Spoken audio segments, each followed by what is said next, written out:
би 6 жил болж байгаа би 3 удаа тусах металл өгч байна. 3 удаа үзсэн.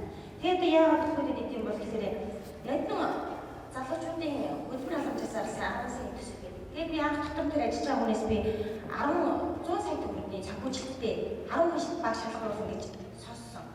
Гэтэл яг цагаад болсон чи 10 гээгүй 6 баг шалгарсан. Тэгээд би бүр төсөлтийнх нь нөгөө шүүхтнээр очсон. Би 3 өдөр сууж байгаа. А тэгэхэд яаж нүгээр ингэж байгаа байхгүй. Тэр сургалтыг хотоос стартап гэж хичээлээ заасан 3 өдөр. А тэгээд би ингээд хөрсөн дээр 2 жил ажилласан шүү дээ гэж боддог. А сургалт явуулдаг хүн төсөл хүн яаж үгүй мэднэ.